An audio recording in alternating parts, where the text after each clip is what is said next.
Hey everyone, it's your girl Maddie here, aka Beaver Mosh, and today I am talking to you about Terror Labyrinthian from the Baltimore-based Nuclear Tomb that's coming off of Everlasting Spew Records. And this full length really caught my attention for its take on death thrash with a bent towards the proggy side, throw in a dash of techiness, but with that, keeping that secondary and making the attention, the focus primarily on being a face-melting, ferocious metal record. This thing is filled to the brim with well-performed, pummeling riffs, searing leads, and hard-hitting songwriting. It just hits all of the buttons. I gotta say, 2024 is starting to see a lot of great thrash more than the past couple years, I would say, at least to this point. And this record is pushing its way to the top of those thrash albums that I've heard this year so far. Obsolescence starts with these ripping thrash riffs that seem to peer off in some off-kilter, oddball direction. It just feels a little bit off, and that's intentional. The tone here is cutting and has that great old school crunch to that. Pair that with some punk infused drumming and these defiant shouts. It's a killer recipe. The title track further adds to that proggy feel with some peculiar but super satisfying rhythmic ideas and these alien spiraling leads. But I don't want to overemphasize the abstract nature of this record because the band isn't. Again, while that is present, the band is focused on creating cutthroat, in-your-face thrash metal. And this record is fast. It doesn't take breaks. It just slices and punishes and puts the pedal fully on the gas for the entire thing. Fatal Visions is very disorienting with these more syncopated drum fills and these leads that, I don't know, sound like Morse code. Everything is calculated and machine-like, but in a way that when you listen to it, I'm like, yeah, okay, yeah, that makes sense.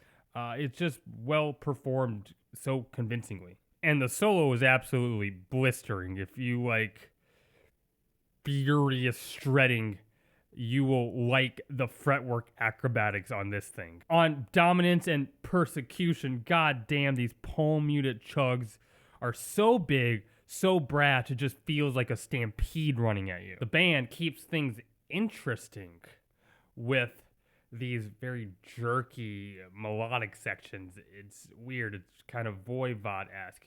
And then the track does something different. It transitions into this clean guitar and bass section. It's very ominous, like the monsters are lurking in a corner. But then from there it builds into something very dramatic and theatrical. It's all really cool. Now, Vile Humanity is just that D-beat ferocity that makes you bounce up and down in your chair or wherever you're listening. You'll just keep headbanging, your hair will be flying everywhere.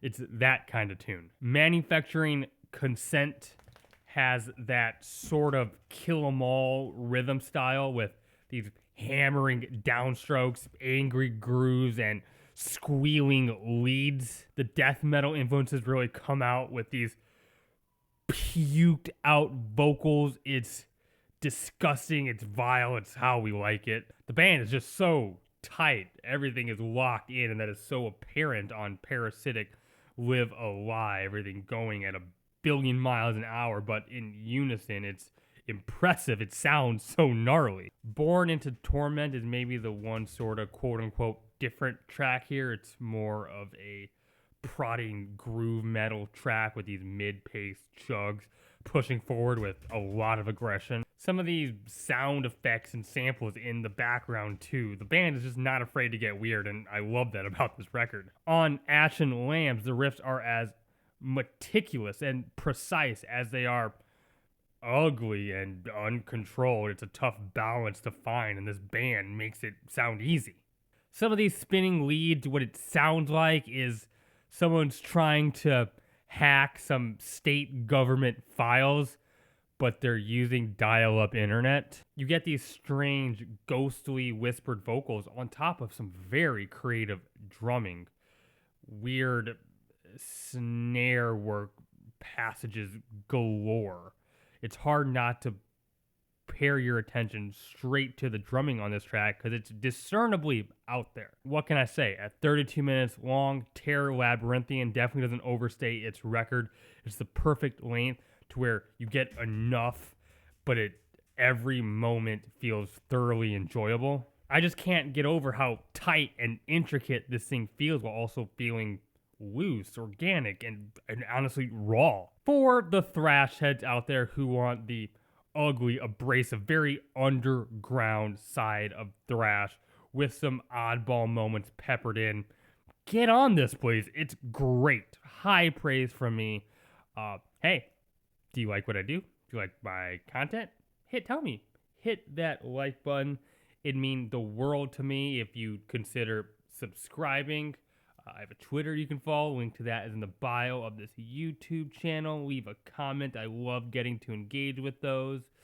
My dog is pretty active right now. Thank you to my patrons. I have a Patreon. No pressure to give. I just love that you're watching this. But if you did want to support that way, I put monthly exclusive content. Once again, I'm just so grateful that you're watching, and for you right there, keep it metal. My name is Maddie, aka Beaver Mosh, signing off.